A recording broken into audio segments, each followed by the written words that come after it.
ॐ हरिः ॐ श्री गुरुभ्यो नमः।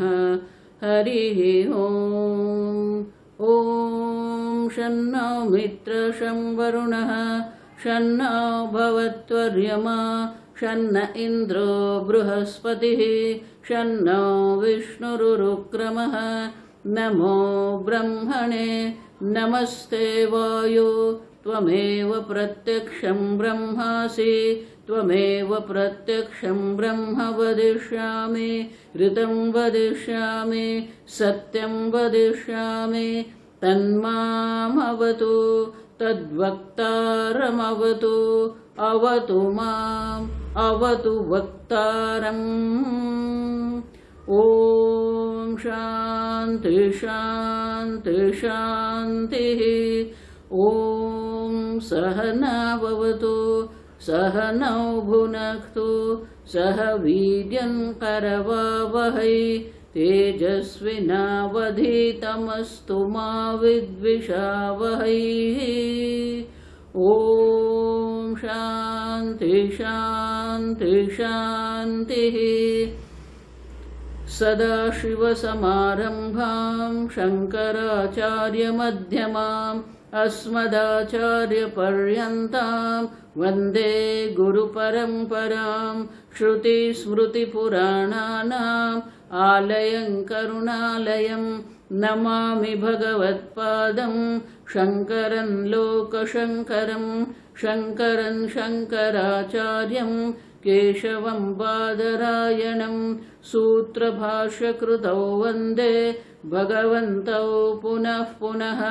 ईश्वरो गुरुरात्मेति मूर्तिभेदविभागिने व्योमवद्व्याप्तदेहाय दक्षिणामूर्तये नमः।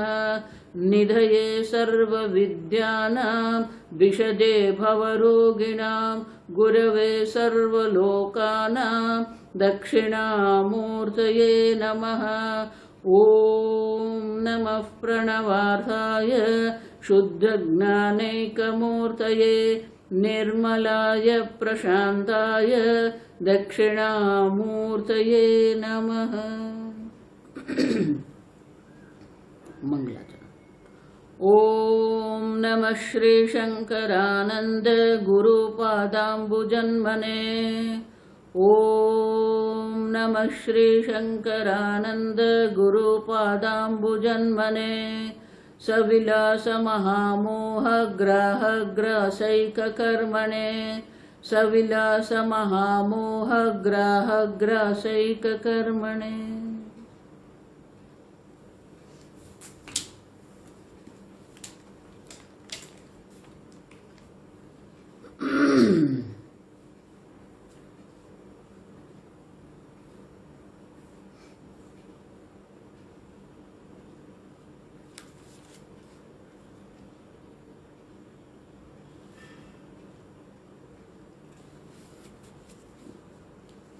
श्लोक नंबर 87 87।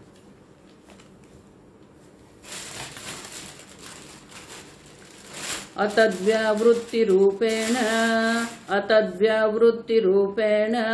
साक्षाद्विधिमुखेन च वेदान्तानां प्रवृत्तिः स्यात् विधेत्याचार्यभाषितं। 88। अहमर्थपरित्यागात् अहं ब्रह्मेति धिः कुतः अहं ब्रह्मेति धीकृतः नैवमंशस्य हि त्यागः भागलक्षणयोदितः।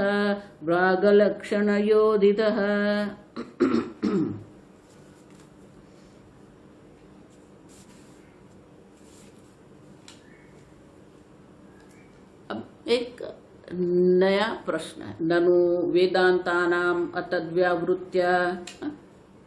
आप जो कह रहे हो वेदांत क्या करते हैं? अतद्व्यावृत्ति, आप जो नहीं है उनकी निवृत्ति करनी है। वो तो ठीक है, ब्रह्मबोध अंगीकारे मैं क्या नहीं हूं मैंने जान लिया, लेकिन मैं क्या हूं साक्षात विधि मुखे न, पिछले श्लोक में देखा कि मैं क्या हूं वो भी वेदांत शास्त्र हमें दर्शाते हैं। और इसलिए कहते हैं ब्रह्म बोधकत्व अंगीकारे। अगर हम ऐसे समझते हैं कि वेदांत में दो बात है, एक तो जो आप नहीं है उनकी निवृत्ति करने की प्रवृत्ति हो रही है, और आप जो है ब्रह्मत्व, आप देखो आप पूर्ण ब्रह्म स्वरूप है, तो दोनों प्रकार की प्रवृत्ति हो रही है। तो बोले कि अहम शब्द जो है, अहम शब्दार्थस्य कुटस्थस्यापि त्याग प्रसंगात, क्यों अहम ब्रह्मास्मि, तो अहम कूटस्थः, तो जब मैं नहीं हूं जब हम समझते हैं तो मैं कौन हूं, निर्विकारी कूटस्थ चैतन्य। अब देखो, तो बोले कि अगर मैं ब्रह्म हूं तो फिर ये कूटस्थ असंग चैतन्य उसका भी त्याग हो जाएगा क्या? अब देखो क्यों, इति सामानाधिकरण्येन ज्ञानम न उदितम अर्हति, तो जब तक मैं कूटस्थ हूं उनका भी मुझे क्या त्याग कर देना पड़ेगा? आप समझो, देखो ये बहुत सुंदर है कि हम ऐसे सोच रहे हैं कूटस्थ शब्द जो है वो चैतन्य के लिए और ब्रह्म शब्द जो है वो ईश्वर के लिए, तो फिर जब मैं ब्रह्म हूं कहूं तो ये कूटस्थ भी निकल जाएगा क्या? अब देखो, तो बोले नहीं क्योंकि ब्रह्म भी कूटस्थ है, आप समझो ब्रह्म भी असंग है। तो शब्द में मत पढ़ो, शब्द के अर्थ पर जाओ। आगे मैंने कहा ना कि वो अर्थ जो है, क्या अर्थ का स्फुरण होता है? हमारे पास शब्द है, लेकिन वो शब्द का अर्थ जो है, जैसे मैं कहूं गुलाब, जैसे मैं कहूं पुष्प, जैसे मैं कहूं मकर, तो अंग्रेजी में उसका कॉरस्पॉन्डिंग ऑब्जेक्ट, उसके अनुरूप जो विषय है वो आपके मन में आता है। हाथी कहते हैं तो मन में हाथी शब्द का अर्थ हमारे स्फुरण होता है। गुलाब कहते हैं तो गुलाब शब्द जो है उनका जो अनुरूप जो विषय है वो हमारी बुद्धि में स्फुरित होता है। पद है और पदार्थ है, आप समझो, पद मानी शब्द और पदार्थ मानी वो शब्द का जो अर्थ है, वो अर्थ का स्फुरण तो आपकी बुद्धि में होता है ना, आप समझो। पदार्थ जो है वो बाहर नहीं है, हम सामान्यतः ये भाषा में पदार्थ माने कि एक वस्तु को हम पदार्थ कहते हैं, आप समझो। क्यों कहते हैं? क्योंकि गुलाब जो है वो जो गुलाब शब्द जो पद है उनका अर्थ है और इसलिए पदार्थ हम कहते हैं उसको। लेकिन सही में जो पदार्थ है वो तो अर्थ तो कहां होगा? आपकी बुद्धि में होगा। अब देखो, पद कुटस्थ आप सुनते हो, पद मानी शब्द, आप कुटस्थ शब्द सुनते हो, आप ब्रह्म शब्द सुनते हो, और उनका जो अर्थ है, गुलाब शब्द जो आप कहेंगे तो गुलाब पद का पदार्थ माने कि गुलाब बाहर है। अब देखो, लेकिन ब्रह्म शब्द जब हम कहते हैं तो बाहर क्या कोई वस्तु है, पदार्थ है, ब्रह्म नहीं है। अब देखो, कूटस्थ कहते हैं तो बाहर कोई कूटस्थ है नहीं, बाहर जो कुछ है वो तो परिवर्तनशील है। असंग जब हम कहते हैं तो कोई वस्तु असंग नहीं है। तो जितने भी ये शास्त्र वेदांता नाम प्रवृत्ति जो कहते हैं, वेदांत शास्त्र के जितने भी शब्द की प्रवृत्ति हो रही है वो शब्द का जो अर्थ है वो तो बाहर नहीं है, आप समझो। जो अर्थ है, जब हम कहते हैं आत्मा तो वो तो आप है ना। जिस प्रकार से गुलाब का पदार्थ बाहर है वैसे आत्मा का पदार्थ, आत्मा शब्द का पदार्थ बाहर नहीं है, आप समझो। और इसीलिए हमें समझना पड़ेगा कि जब हम कहते हैं ये प्रश्न उठाता है, आप देखो कूटस्थस्यापि त्याग प्रसंगात, तो बोले कि ये कूटस्थ शब्द जो है उसका भी हमें त्याग करना पड़ेगा। नहीं, कूटस्थ का क्यों त्याग करना है? इति अर्हति इति शंकते, अगर ऐसा आप शंका कर रहे हो कि पहले मैंने सबका त्याग कर दिया, अब मैं कूटस्थ असंग चैतन्य हूं, अब शास्त्र कहते हैं विधि मुखे न आप ब्रह्म है, तो क्या वो कूटस्थ असंग जो है उनका त्याग हो जाएगा और अभी एक शब्द आ गया मैं ब्रह्म हूं? अब देखो, क्या ऐसा है क्या? और इसलिए कहते हैं अहम अर्थ परित्यागाद अहम ब्रह्मेति धीहि कुतः। देखो ये प्रश्न पूछ रहा है। ठीक है, जो जो मैं नहीं हूं उनका मैंने त्याग कर दिया, तो वो त्याग करने मात्र से ब्रह्म दी, मैं ब्रह्म हूं ये बुद्धि कैसे मुझे होगी? अब देखो, मैं नहीं हूं समझ गए, लेकिन मैं क्या हूं उसकी बुद्धि मुझे दी ही कुतः कैसे होगी मुझे? अब देखो, देह मैं नहीं हूं, ठीक है, लेकिन मैं कौन हूं वो बुद्धि भी तो होनी चाहिए ना। और इसलिए कहते हैं कि अहम अर्थ परित्याग, जो जो अहम का अर्थ मैंने किया, देखो पद का अर्थ कहा ना, उसी प्रकार से अहम अर्थ है। अहम अर्थ मानी मैं का अर्थ आपने क्या करके रखा है? मैं देह हूं, मैं मन हूं, मैं बुद्धि हूं, मैं माता हूं, मैं पिता हूं, मैं गुजराती हूं, मैं भारतीय हूं। अब देखो, वो सब जो अर्थ है, अहम का जो सब अर्थ है, उनका हमने परित्याग कर दिया, ठीक है, लेकिन मैं ब्रह्म हूं वो जो बुद्धि दी ही मानी वो बुद्धि ज्ञान कुतः वो कैसे होगा?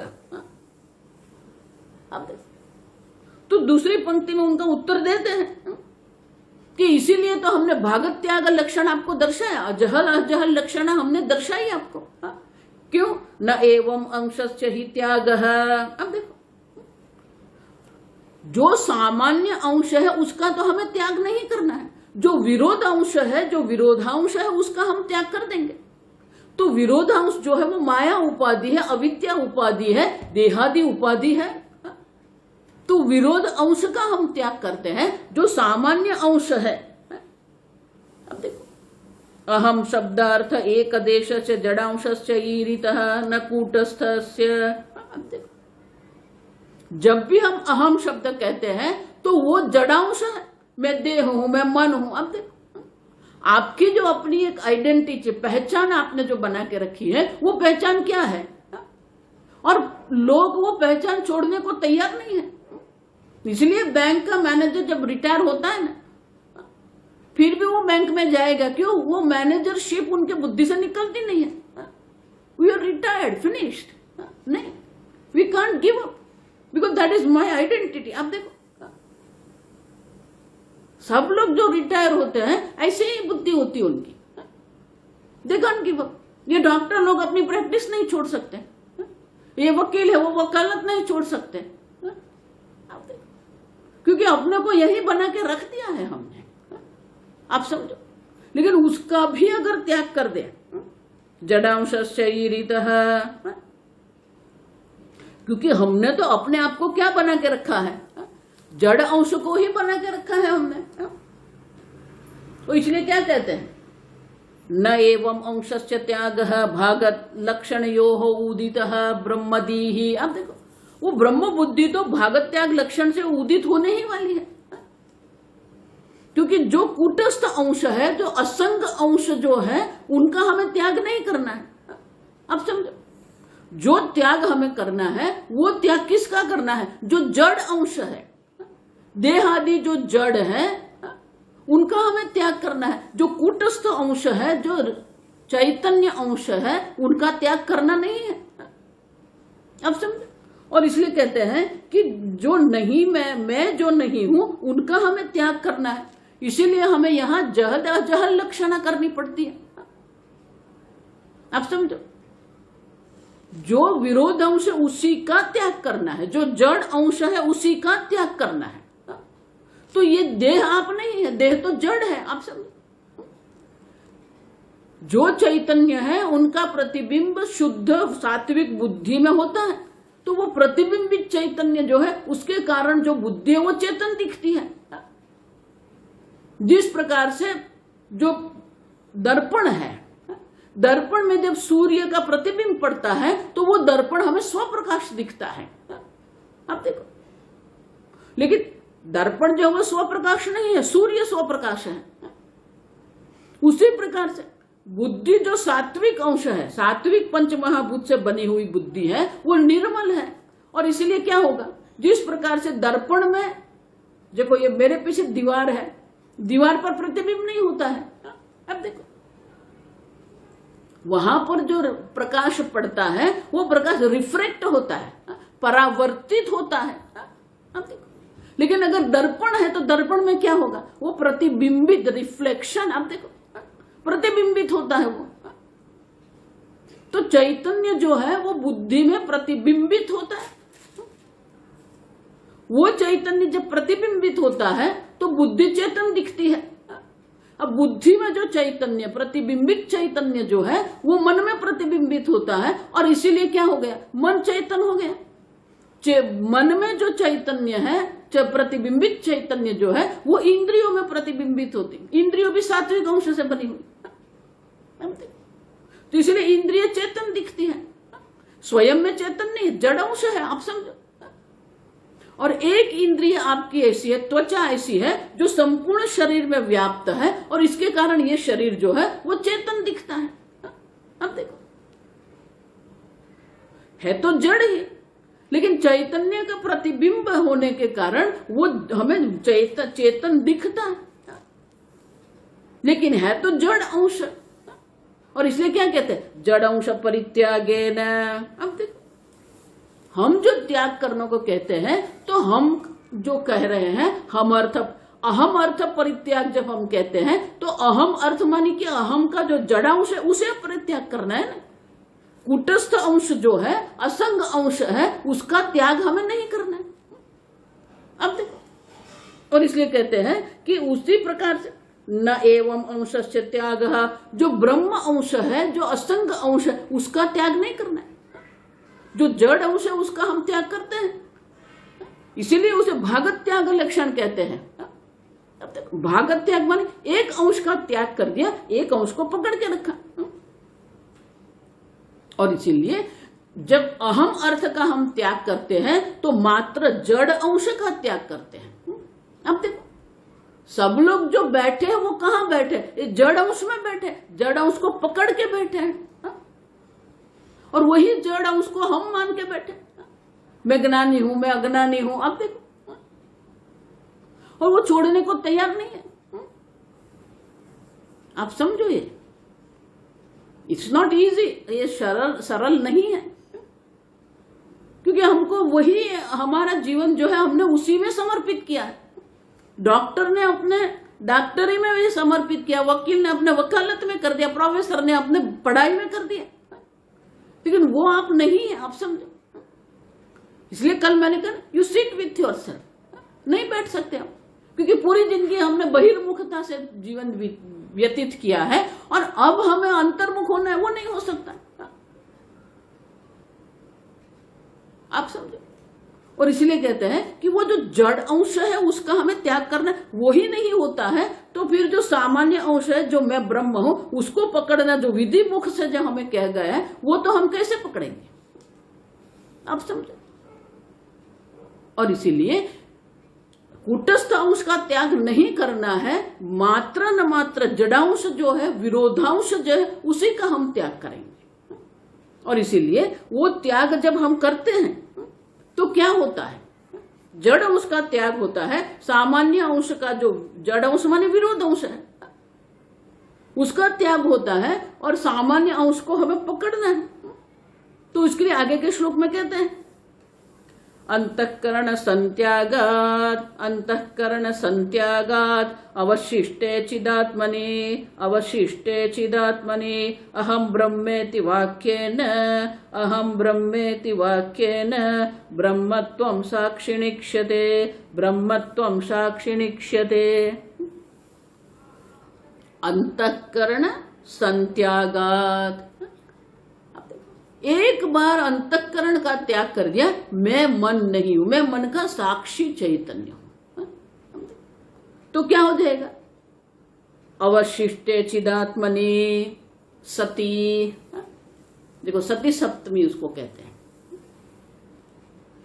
जब हम अंतःकरण का त्याग करते हैं, और जब हम जो चिदात्मनि जो अंश है, जो असंग चैतन्य अंश है, अवशिष्ट थे, वो बाकी रहता है।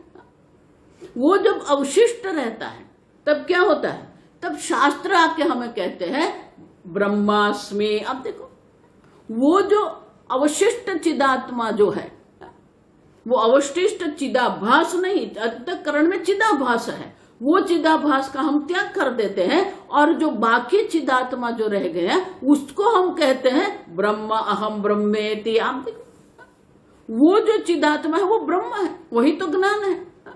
अहम ब्रह्मेति वाक्येन तत्त्वमसि, ये वाक्येन माने महावाक्येन। अहम ब्रह्मास्मि, अयमात्मा ब्रह्म, प्रज्ञानम ब्रह्म। अब देखो, तो उससे क्या होगा? साक्षिणी ब्रह्मत्वम ईक्षते, तब आपको जो साक्षी चैतन्य है उनकी ब्रह्मता का ज्ञान आपको होता है। ब्रह्मत्व मानी अनंत। जड़ अंश में आपने अहम बुद्धि करके रखी, इसलिए आप अल्प बन गए, लेकिन सही में अल्प नहीं है। तो अपनी ब्रह्मता का ज्ञान आपको प्राप्त करना है। मैं पूर्ण हूं, मैं अनंत हूं। आप देखो, लेकिन उपाधि में और उपाधि के गुण धर्म में हम अहम करके बैठे हैं। अब देखो, इसलिए जो वैराग्य है ना, हम ऐसा सोचते हैं, आप समझो ये ठीक से। लोग ऐसा मानते हैं कि ये भौतिक जगत का त्याग कर दिया ना, वो वैराग्य है। वो तो सब छोड़ के बैठ गया हिमालय में। वो वैराग्य नहीं है, आप समझो। शास्त्र जो वैराग्य की बात करते हैं वो भौतिक त्याग की बात नहीं है। अब जो त्याग है वो वैराग्य, वो क्या है? वैराग्य मानी कि ये मुझे सुखी करेगा। ये जो बुद्धि है, सुख बुद्धि जिसको कहते हैं, या दुख बुद्धि, इसके कारण मैं दुखी हूं, इसके कारण मैं सुखी हूं। तो ये जो सुख बुद्धि और दुख बुद्धि जो है हमारी, उसका त्याग हमें करना है। क्योंकि जिसमें हमें सुख बुद्धि करते हैं वहां हमें राग होता है और फिर हम उसकी इच्छा करते हैं, आकांक्षा करते हैं। और जिसमें हमें दुख बुद्धि होती है उनके प्रति हमारे मन में द्वेष होता है। अब देखो, इसीलिए भगवान क्या कहते हैं? ज्ञेयत्तु नित्य सन्यासी यो न द्वेष्टि न कांक्षति। कहीं पर भी राग भी नहीं है, कहीं पर भी द्वेष नहीं है। स्वामी जी उससे भी आगे जाके कहते हैं कि अपने ही राग द्वेष के प्रति आपको वैराग्य हुआ कि नहीं? क्योंकि राग द्वेष जो है वो तो मन का गुण धर्म है, आपका नहीं है। अब देखो, तो ये जो जड़ अंश है उसे आपको वैराग्य करना है ना। जब तक ये जड़ अंश का वैराग्य नहीं होगा, जड़ अंश के प्रति हम असंग नहीं बनेंगे, तब तक मैं ब्रह्म हूं वो ज्ञान संभव ही नहीं। देखो, इसलिए शंकराचार्य जी 13वें अध्याय में भाष्य में कहते हैं कि ब्रह्म ज्ञान अगर आपको प्राप्त करना है तो पहला जो उनका क्या है, विरक्तस्य एव अधिकार है ब्रह्म विद्या है। वो वैराग्य आप कर सकते हो कि नहीं कर सकते हो? देखो, इसलिए मैं रिटायर होने के बाद भी हम नहीं कर सकते। सरकार ने बोल दिया हो गया काम, छोड़ दो, लेकिन हम नहीं छोड़ सकते। अब देखो, अब समझो ये। अब जब आपको सरकार ही कह रही है कि छोड़ दो, नहीं छोड़ते। क्यों? क्योंकि जो अहम बुद्धि जो हम करके बैठे ना, जड़ उसमें जो अहम बुद्धि करके हम बैठे हैं वो इतनी दृढ़ है कि शास्त्र श्रवण के बाद भी वो बुद्धि जाती नहीं है। जड़ उसमें जो अहम बुद्धि हम करके बैठे हैं वो नहीं जाती है। और इसलिए कहते हैं कि जब तक, जब देखो, ये जब और तब, यदा और तदा जो है ना, वो बहुत बड़ी बात है। ये इतना छोटा नहीं है।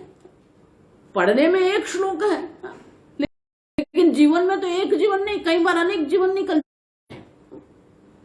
जब तक वो अंतःकरण का संत्याग, देखो, त्याग भी नहीं, संत्याग अच्छी तरह से वो त्याग नहीं होता है। मैं मन नहीं हूं। आप देखो, इसलिए मैं बार बार आपको अभिनेता और अभिनय का दृष्टांत देती हूं। अभिनेता स्पष्ट रूप से जानता है कि मैं अभिनय नहीं, मैं भिखारी नहीं हूं। अब समझो, जितनी स्पष्टता अभिनेता को है कि मैं भिखारी नहीं हूं, उतनी ही स्पष्टता आपकी बुद्धि में होनी चाहिए कि ये अंतःकरण, ये इंद्रिय, ये मन, ये प्राण मैं नहीं हूं। अब समझो, हम पहले सोपान पर ही अटक गए हैं। फिर मैं ब्रह्म हूं तो दूसरी बात है। आप देखो, इसलिए कहा ना अतद व्यावृत्ति रूपेण, पहले तो आप क्या नहीं है वो आपको दर्शाते हैं, फिर आप क्या है साक्षात विधि मुखेन, फिर आप क्या है वो विधि मुखेन डायरेक्ट दर्शाते हैं। लेकिन पहले तो जो आप नहीं है वो जानने के बाद क्या आपने उसका त्याग किया? नहीं, शास्त्र ने तो कह दिया कि आप नहीं है। और इसीलिए ये श्लोक में कहते हैं जब उसका त्याग होता है। आप देखो इसका मतलब क्या हुआ, इसका अर्थ क्या हुआ? करना आपको है, मुझे नहीं करना है, शास्त्र को नहीं करना है, भगवान को नहीं करना है, आपको करना है, लेकिन नहीं करते हो। नहीं माता जी वो मेरे बेटे का बेटा है ना, वो नहीं छोड़ सकता मैं, ठीक है बैठे रहो। आप समझो ये। और इसलिए ये कहते हैं ये मेरा धन, ये मेरी संपत्ति, ये मेरा पुत्र, कहां कहां अटक के लटक के बैठे हम लोग। और इसीलिए यदा आप देखो इसको सती सप्तमी संस्कृत में कहते हैं, अवशिष्टे चिदात्मनि, जब तक ये अंतःकरण का त्याग नहीं होता है और जब ये चिदात्मनि अवशिष्ट, एक चिदात्मा मैं चैतन्य स्वरूप असंग चैतन्य स्वरूप आत्मा हूं, ये जब तक बाकी नहीं रहेगा तब तक अहम ब्रह्मेति वाक्येन, तब ये मैं ब्रह्म हूं ये वाक्य का अर्थ आपको समझ में आएगा। क्यों? क्योंकि आप जो असंग साक्षी चैतन्य है उसकी ब्रह्मता जो है, ब्रह्मत्वम साक्षिणी ईक्ष्यते, तब जो ये साक्षी असंग चैतन्य है उसी में आपको ब्रह्मत्व की बुद्धि होगी। लेकिन वो उसका त्याग तो करना है ना पहले। देखो इसलिए मैं कहती हूं बहुत सारे वेदांत के आचार्य भी बहुत सारा जो आप कहते हो ना एम्फेसाइज, अंग्रेजी में उसको कहते हैं, हिंदी में क्या कहते हैं पता नहीं। एम्फेसाइज माने कि उसको भार देना, उसके ऊपर ज्यादा भार देना। वो ज्यादा भार कहां देते हैं? ब्रह्म हूं, ब्रह्मत्व पर भार नहीं। पहले क्या करना है? पहले ये अंतःकरण संत्यागे ना, जड़ उसका त्याग पहले करना है, फिर सामान्य अंश आपके सामने आएगा। आप समझ, इसलिए बार बार मैं कहती आप बैठो अपने पास। ये देह तो दृश्य है, आप देखो, और यह दृश्यम तद जड़, जो दृश्य होता है वो तो जड़ होता है, वो चेतन नहीं हो सकता। जो दृष्टा है वो चैतन्य होता है ना। यद दृश्यम तद जड़म तद अनित्यम, वो अनित्य है, ये शरीर अनित्य है। यदृश्यम तद जड़म तद अनित्यम तद दुखात्मकम, जो अनित्य होता है उसमें सुख कभी नहीं होता, वो दुखक है। तस्माद्धेयम, इसलिए उसको त्याग करना है हमें। लेकिन ये तस्माद्धेयम ही नहीं होता है हमारे जीवन में, बाकी सब होता है।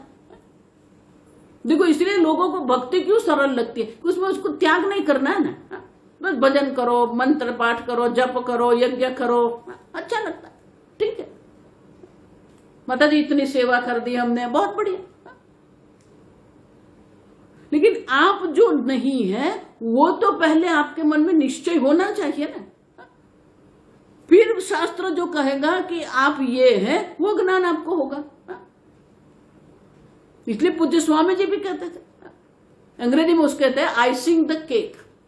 ये केक जब बनाते हैं तो वो ऐसे ब्राउन कलर की होती है तो देखने में अच्छी नहीं लगती है, इसलिए क्या करते हैं उसके ऊपर इतना सुंदर वो डेकोरेशन करते हैं, आइसिंग करते हैं, बढ़िया सा गुलाब बनाएंगे, रंगीन करते हैं। और वो केक को हम देखते हैं तो हमें आनंद होता है, हाँ कितनी बढ़िया है। तो मैं ब्रह्म हूं, आइसिंग नहीं, आपकी जो उपाधि है उसके ऊपर और एक अध्यारोप नहीं करना है कि मैं ब्रह्म हूं। अब समझो, आपका जो ब्रह्मत्व जो है, आपकी जो अनंतता है, it is not one more super, एक और सुपर इम्पोजिशन, अध्यारोप नहीं करना है। पहले आप जो नहीं है उसका त्याग करो। आप पहले ये नहीं हूं मैं, छोड़ दो। लेकिन वो छोड़ तो भौतिक नहीं है, मन से करना है ना। जिस प्रकार से अभिनेता के मन में स्पष्टता है, मैं भिखारी नहीं हूं, जितनी स्पष्टता अभिनेता की है उतनी स्पष्टता आपके अंदर आनी चाहिए। अब देखो इसीलिए मैं कहती हूं ये आंतरिक जो स्पष्टता है ना, स्वामी जी उसको क्लैरिटी कहते थे। ये आंतरिक जो स्पष्टता है ना, वो ईश्वर के अनुग्रह के बिना नहीं होता, इसलिए भक्ति भी आवश्यक है। आप करो, जप करो, अगर नहीं हो रहा है तो आप जप करो, तप करो। नहीं माता जी जप नहीं होता है, अब जप ही नहीं होता है माने क्या है, एक 10 मिनट के लिए भी आपका मन शांत नहीं हो सकता है, वो मन फिर ब्रह्मचिंतन कैसे करेगा? आप समझो, ध्यान भी आवश्यक ही है।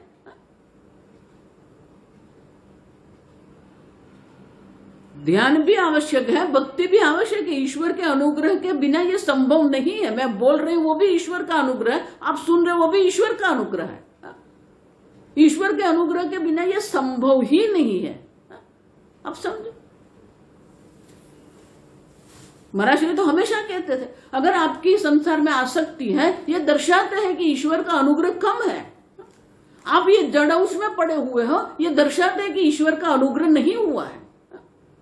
तो ईश्वर की भक्ति करके अनुग्रह प्राप्त करो आप। और ईश्वर के अनुग्रह क्या नहीं कर सकता है, आप समझो। ये अर्जुन का जो विजय हुआ किसके कारण हुआ? ईश्वर का अनुग्रह था, आप समझो। ऐसा मत मानना 5 पांडव जो थे वो अपने बल पर जीत गए, नहीं, वो जानते थे। इसीलिए तो अर्जुन ने कहा कि आपको लड़ने की आवश्यकता नहीं, युद्ध करना नहीं आपको, आप बैठो हमारे साथ, बात खत्म। आप रहेंगे तो अनुग्रह रहेगा हमारे साथ। शास्त्र में इसलिए कहते हैं किसी भी कर्म में, किसी भी प्रयत्न में अगर आपको सफलता चाहिए तो उनमें 3 बात होती है। प्रयत्न मानी प्रयास तो आपका ही है, प्रयत्न तो आपका ही है, यत्न कहते हैं उसको, यत्न काल दैवम। अब देखो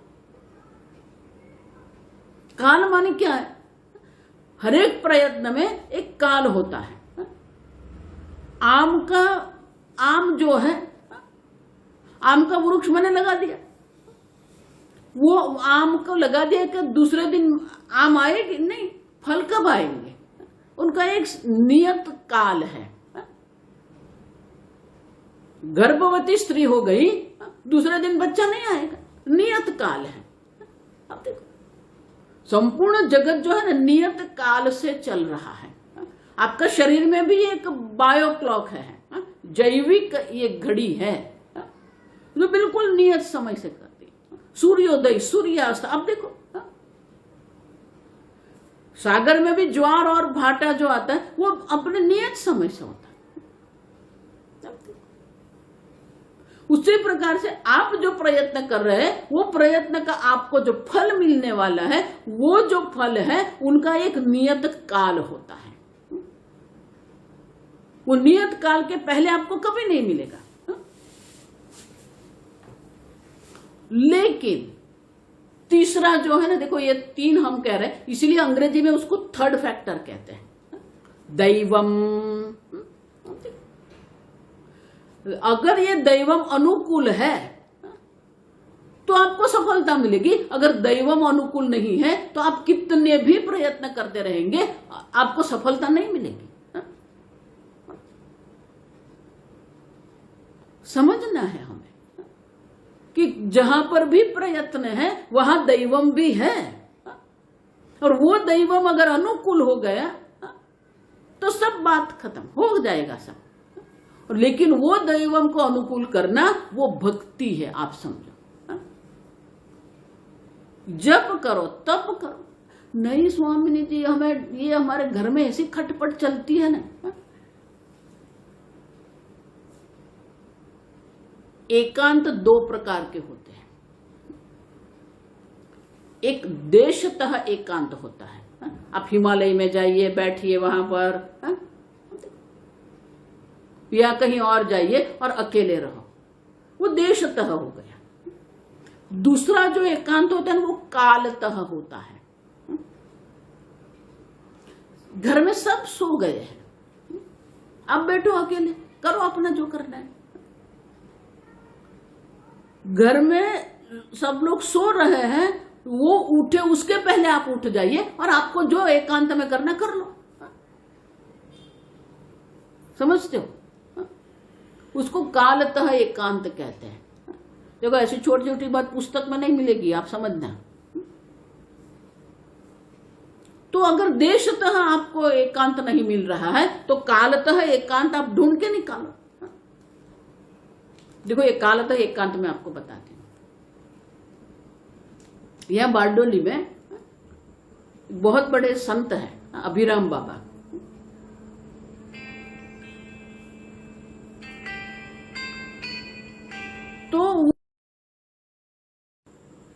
तो अभिराम बाबा यहाँ आते थे तो उनके साथ उनके शिष्य भी आते थे। वो रामानंद संप्रदाय के थे, वो अवधूत होते हैं। ये रामानंद संप्रदाय वाले जो साधु संत वो अवधूत होते हैं। आप समझो, अवधूत मानी वो उसके पास कुछ नहीं रखते, एक वस्त्र पहनते हैं, एक जीवन शैली है। ये साधु की एक जीवन शैली, उसको अवधूत कहते हैं। तो उनके साथ उनके शिष्य भी बहुत सारे, जो अवधूत, जिसने अवधूत दीक्षा ली है, वो आते थे। तो मंदिर में जहां पर सत्संग होता था तो बहुत सारे लोग आते रहते थे। वो सब क्या करते थे, सुबह में उठ के अपना जो नियत कर्म है, उनका जो जप करना है, यज्ञ करना है, पूजा करनी है, पाठ करना है, उनका एक नियत समय, अरे नियत कर्म है। तो वो सब कर्म कर देते थे सुबह में उठ के। और सत्संग के लिए 9 बजे सब लोग जब आते थे तब वो सो जाते थे। क्योंकि विराम बाबा जो सत्संग कराने वाले हैं वो संसारी के लिए कर रहे हैं, उनको उनके साथ कोई संबंध नहीं है। अब देखो, तो उस वक्त 9 बजे सब आते थे, वो सब सो जाते थे। अब देखो, आप समझो ये बात कि पहले आप ये अपने आप से बैठो, देखो, भक्ति करो, ईश्वर का अनुग्रह प्राप्त करो। देखो इसलिए गीता में भगवान क्या कहते हैं, योगिनः कर्म कुर्वन्ति। ये योगी लोग कर्म करते हैं।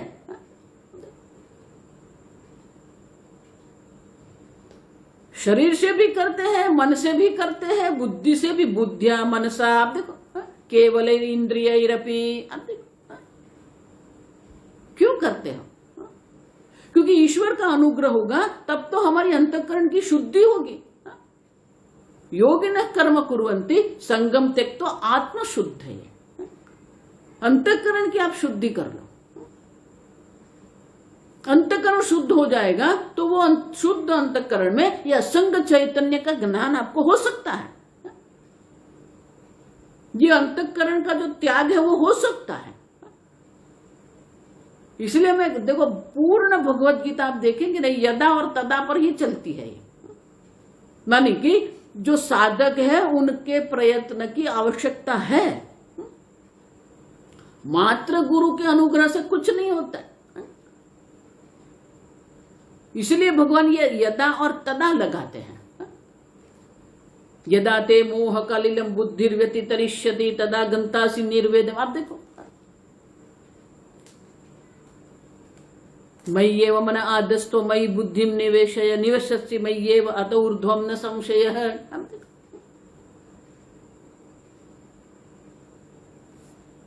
येषाम और तेषाम, आप देखो ये भी है, ये शर्त है।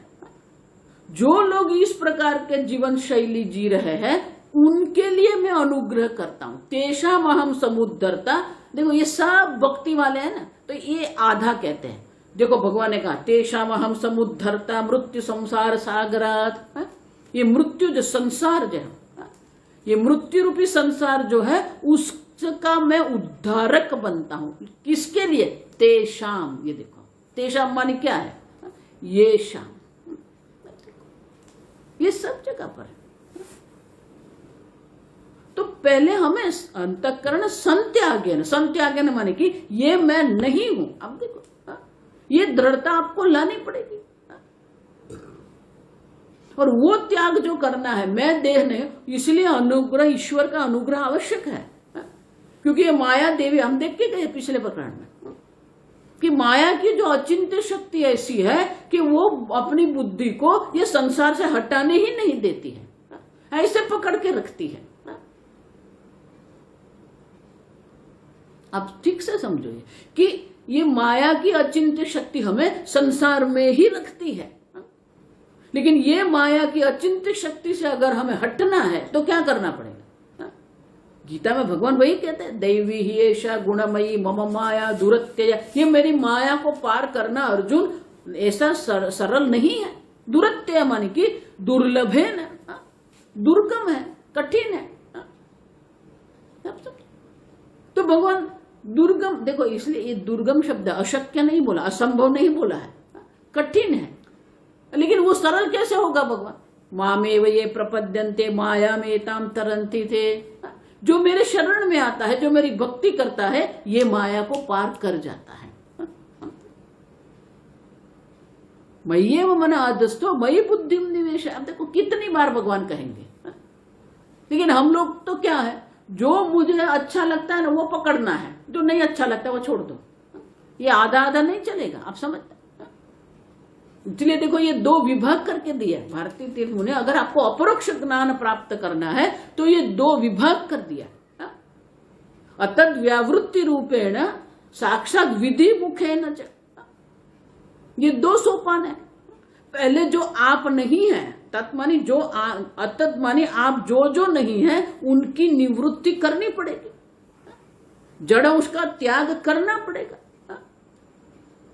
फिर वो साक्षात मानी डायरेक्ट, सीधे सीधा सीधी सीधी विधि मुखे न सीधा सीधा आपको दर्शाएंगे कि आप ब्रह्म हो।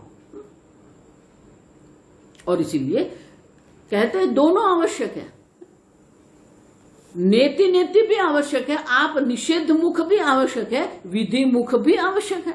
लेकिन पहला जो है वो निषेध मुख है ना, आप क्या नहीं है वो आपको छोड़ना है। और वो जो त्याग है वो मानसिक है, भौतिक नहीं है। मैं बार बार सबको कहती, भौतिक त्याग की आवश्यकता नहीं है। आप समझो, जो त्याग की आवश्यकता है वो मानसिक है। और मानसिक त्याग माने क्या है?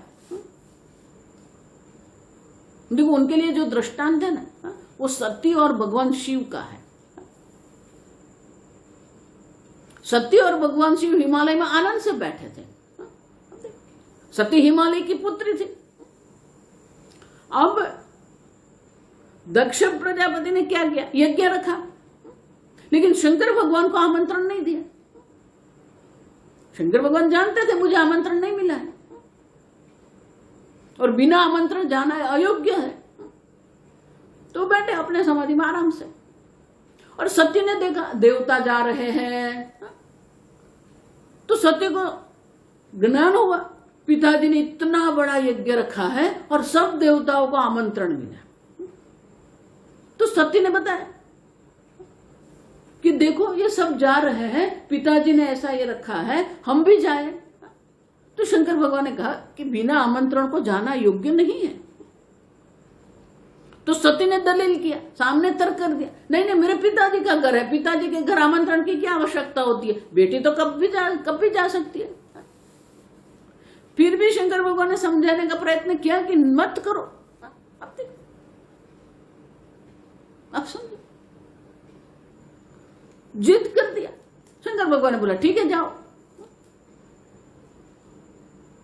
अब समझो, वो समझ गए, तो मानसिक रूप से त्याग कर दिया, समझ गए कि छोड़ दो, छोड़ दिया, ठीक है जाओ। गए, क्या हुआ? सती को अपने आप को अग्नि में त्याग करना पड़ा, अपने आप को। अब देखो, तो शंकर भगवान ने क्या कर दिया? मानसिक रूप से त्याग कर दिया, अपने आप में बैठ गए। उसी प्रकार से जब शंकर भगवान ने राम अवतार की कथा की सती को, तो उस वक्त राम अवतार जो था उस काल में राम अवतार की भगवान की लीला हो रही थी। तो शंकर भगवान ने कहा देखो अभी वो राम भगवान जो है वो लीला कर रहे हैं और अब सीता का अपहरण हो गया है, रावण सीता को लेके गया है और राम भगवान दुखी है। वो वृक्ष को पूछते क्या आपने देखा मेरी सीता को, और ये लीला हो रही है, ऐसा कहा। तो कहा नहीं मुझे वो उनका दर्शन करना है, वो राम भगवान का मुझे दर्शन करना है, अभी हो रही है लीला, तो चलो हम वो लीला का दर्शन करेंगे। अब शंकर भगवान ने कहा मत करो, भगवान अपनी लीला कर रहे हैं, उनको करने दो, आप वहां मत जाओ। बोला नहीं मुझे देखना है। वो गए। अब भगवान राम को देखा, वो रो रहे थे, दुखी थे, शोकग्रस्त थे। तो सती के मन में विचार आया कि अगर ये तो परमानंद स्वरूप परमात्मा भगवान विष्णु है तो ऐसे रो रहे हैं। तो शंकर भगवान को बोला कि ये तो रो रहे हैं, ये विष्णु भगवान है। भगवान शिव ने कहा मैं यही कह रहा था कि ये लीला हो रही है, वो लीला में हमें जाने की आवश्यकता नहीं है। तो बोला नहीं मैं कसौटी करूंगी, आप कह रहे हो कि ये भगवान राम है, ये राम नहीं हो सकते। अब दूसरी जिद कर दी देखो। तो शंकर भगवान ने बोला ठीक है जो करना है आप करो। वो गए। अब तीसरी भूल क्या कर दी, तीसरी क्या कर दी, वो सीता का रूप लेके गए वहां पर। अब देखो, अब सीता का रूप लेके गए, राम भगवान के सामने आ गए सीता के रूप में। अब श्री राम तो समझ गए कि ये तो मां पार्वती है, मां पार्वती है तो मुझे प्रणाम करना है, लेकिन रूप तो सीता का है, पत्नी का है, करो क्या। अब देखो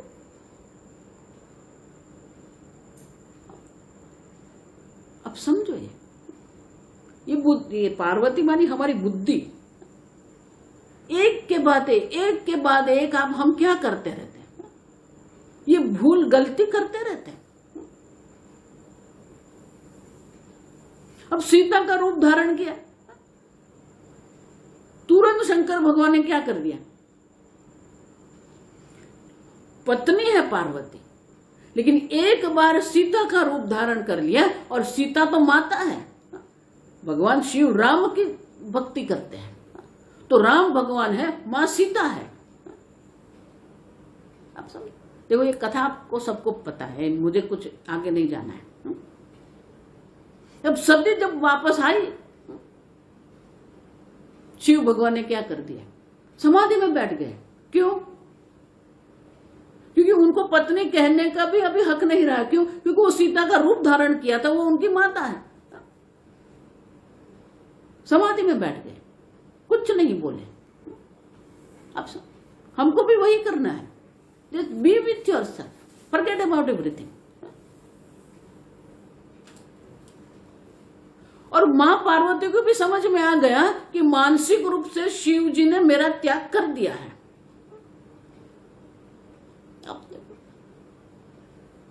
संत्यागेन, ये त्याग हमें करना पड़ेगा। देखो इसलिए वेदांत सबके लिए क्यों नहीं है, क्योंकि त्याग करने को ही तैयार नहीं है। अब जब वो आप त्याग करने को तैयार नहीं है, आपके पद है, आपका धन है, आपकी संपत्ति है, उनके लिए रोते रहते हो, मेरा ये हो गया, मेरा वो हो गया। रो, जो आपका है ही नहीं उसको आपने अपना मान के फिर आप रो रहे हो। किसने कहा कि ये धन संपत्ति आपकी है? पकड़ के बैठे हैं। ये जो मदारी लोग होते हैं, मदारी को हिंदी में क्या कहते हैं पता नहीं, सपेरा। सपेरा नहीं, वो तो सांप वाला होता है। वो सांप को पकड़ते उसको सपेरा मदारी बोलते हैं। देखो मदारी जो बंदर को नचाता है ना, उसको मदारी कहते हैं हम लोग गुजराती में। हिंदी में पता नहीं, अगर किसी को पता है तो लिख के बता देना मुझे। तो जो बंदर को नचाता है ना, वो बंदर के खेल करता है। अब वो जो बंदर को पकड़ने जाता है वो कैसे पकड़ता है बंदर को? बंदर ऐसे हाथ में नहीं आते, आप समझो। बंदर भी बहुत चालाक होते हैं और बहुत चंचल होते हैं, ऐसे हाथ में नहीं आते वो लोग। उसको पकड़ना है तो वो क्या करेगा? वो क्या करता है? एक घट लेता है, मटका, और वो जो मटका होता है ना, उसका जो मुख होता है बहुत छोटा होता है, सही में छोटा होता है। बहुत प्रयत्न से आपका हाथ जाए ना, इतना छोटा होता है वो मुख उनका, मटके का। अब मटके के अंदर वो क्या करेगा? ये चना है, ये शिंग है, अब देखो शिंगी कहते हैं हिंदी, मूंगफली। मूंगफली, तो वो मूंगफली है, चना, वो सब डाल देते हैं अंदर, और वो क्या करता है? वो वृक्ष के नीचे रख देता है मटका, और वो वृक्ष के नीचे दूसरी ओर आराम से बैठ जाता है। अब बंदर जो होते हैं वो, उनको कुतूहलता बहुत होती है, क्यूरियोसिटी। अब जैसे देखा कि वहां मटका रखा है, वो देखने जाएंगे क्या है मटके में। तो वो देखेंगे कि मटके के अंदर क्या है, वो चना है, मूंगफली है, उनका प्रिय है ये तो ऐसा करेंगे, ऐसा करेंगे, कुछ करेंगे। फिर एक ने क्या किया? अंदर हाथ डाल दिए। अब हाथ तो डाल दिया, हाथ तो अंदर गया। अब हाथ में मूंगफली और चने पकड़े, अब जैसे पकड़े ने तो वो छूटता नहीं है, निकलता नहीं। क्यों? क्योंकि हाथ में ये पकड़ा हुआ है, तो वो निकलेगा नहीं। अब देखो, फिर छोड़ देगा, वो हाथ निकल गया, वापस अंदर हाथ डाल दिया, पकड़ रखा तो हाथ नहीं निकलेगा। वो 2-3 बार 4 बार वो करता रहेगा, लेकिन वो हाथ उसका ऐसे पकड़ के रखेगा। वो तो चना है, मूंगफली है, जो भी अंदर है वो पकड़ के रखेगा। अब वो जो होता है ना मदारी, वो क्या करा? वो लकड़ी लेके आता और उसको पीटता है और उसको इतना नरम बना देता, वो पकड़ के ले जाता है। अब देखो, तो बंदर पकड़ा किसके का? मदारी ने पकड़ा नहीं, अपनी गलती से वो पकड़ा गया। क्यों? उसने पकड़ के रखा था। अगर मूंगफली छोड़ देता तो वो मुक्त था, भाग जाता वो, लेकिन वो पकड़ के रखा है। हम लोगों ने भी क्या करके रखा है? ये धन है, संपत्ति है, पद है, अब देखो देह है, मन है, बुद्धि, सब पकड़ के बैठ गए। और इसलिए क्या कहते हैं? अंतःकरण संत्यागेन, संत्यागे मानी सम्यक त्यागेन, पूर्णतः। सम्यक या मानी क्या है? पूर्णतः। आप समझो, जब तक ये अंतःकरण का पूर्णतः त्याग नहीं होता है, आप समझना, तब तक चिदात्मनि अवशिष्ट है। और जब तक ये चिदात्मनि, एक ही आप, एक असंग चैतन्य, साक्षी चैतन्य, यही बाकी रहना चाहिए। अहम का जो अर्थ है, अहम का अर्थ मात्र और मात्र में साक्षी चैतन्य हो, यही बाकी रहना चाहिए। बाकी जो सब है वो छूटना चाहिए। आप समझो, मैं असंग चैतन्य, अवशिष्ट चिदात्मनि। 2 हुआ ना, पहले अंतःकरण आदि जो जड़ंश है उसका पूर्णतः त्याग होना चाहिए, और जो अवशिष्ट है, बाकी जो रह गया, वो क्या है? चिदात्मनि, मैं असंग चैतन्य। वो जो असंग चैतन्य है, उनके लिए फिर विधि मुख से, विधि मुख माने पॉजिटिवली, विधि मुख से शास्त्र उपदेश करते हैं। क्या करते हैं? अहम ब्रह्मेति वाक्येन महावाक्येन। अब देखो, तो जब तक ये जड़ा उसका पूर्णतः त्याग नहीं होता है, और जब तक मैं असंग साक्षी चैतन्य हूं, यहां हद तक हम नहीं आते हैं, तब तक मैं ब्रह्म हूं, वो वाक्य का कोई उपयोग ही नहीं है। आप कितना भी महावाक्य सुनते रहो, कोई अर्थ नहीं है। आप समझो, क्योंकि ये जड़ उसका त्याग नहीं हुआ है, और आपका जो स्वरूप है, असंग चैतन्य जो आप है, वहां पर आप नहीं पहुंचे हैं। वहां तक तो आपको जाना ही पड़ेगा। जब तक आप वहां नहीं जाएंगे, इसलिए सती सप्तमी है, अवशिष्टे चिदात्मनि। जब चैतन्य, असंग चैतन्य मात्र अवशिष्ट रहता है, तब फिर ये महावाक्य काम में आता है। तब तक महावाक्य का कोई उपयोग नहीं है। आप समझो, और इसलिए कहते हैं जब एक असंग चैतन्य बाकी रहेगा, तब अहम ब्रह्मा ये वाक्य हमें उपयोगी होता है। और इसीलिए जो मुख्य जो है वो क्या है कि हम जड़ांश का त्याग करना है, विरोध अंश का त्याग करना है। आप समझे? और वो त्याग भौतिक नहीं है, मानसिक त्याग है। हमारे जो हमने जो पकड़ के रखा है वो दो प्रकार से पकड़ के रखा है, एक अहंता है और दूसरी ममता है। देहादि में अहम बुद्धि है और देह से संबंध से जितने भी है उसमें हमने ममता करके रखी, मेरा करके रखा है। अब देखो, तो हमारे दुख का जो कारण है वो ये जगत नहीं है, अहंता ममता हमारे दुख का कारण है। अब देखो, तो देहादि में अहम बुद्धि है और देह से संबंधित में हमें ममता है। आप समझ, ममता का जो त्याग है उसे वैराग्य कहते हैं। और अहंता का जो त्याग है वो महावाक्य की विधि से है।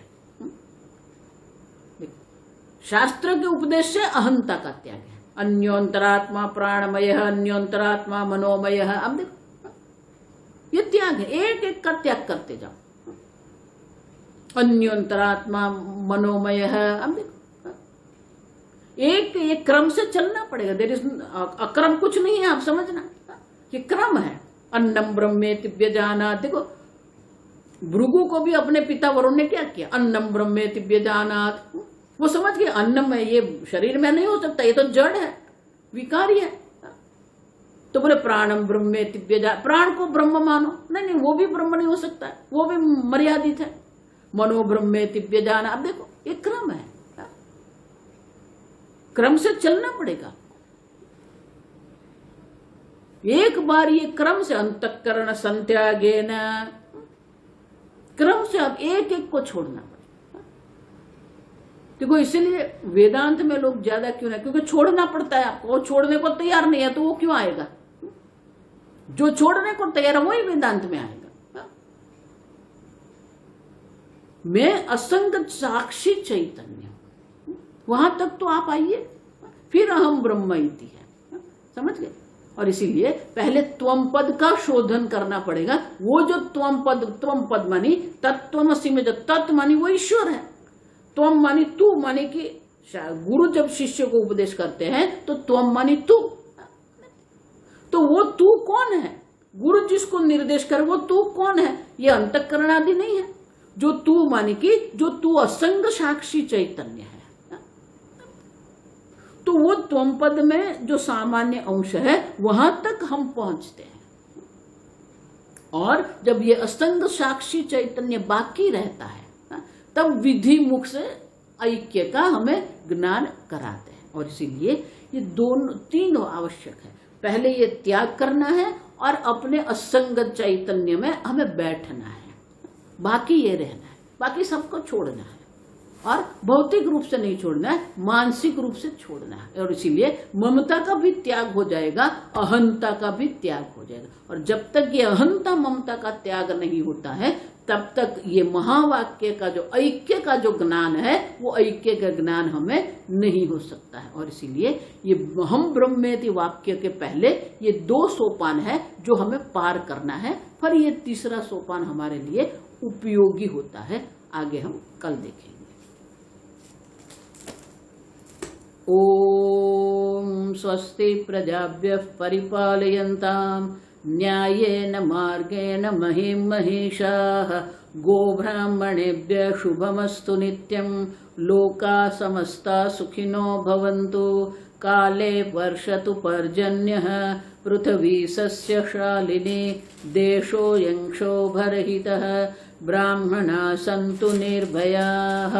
ओम सर्वेषां स्वस्तिर्भवतु सर्वेषां शान्तिर्भवतु सर्वेषां पूर्णं भवतु सर्वेषां मङ्गलं भवतु सर्वे भवन्तु सुखिनः सर्वे सन्तु निरामयाः सर्वे भद्राणि पश्यन्तु मा कश्चित् दुःखभाग् भवेत् असतो मा सद्गमय तमसो मा ज्योतिर्गमय मृत्युर्मा अमृतंगमय।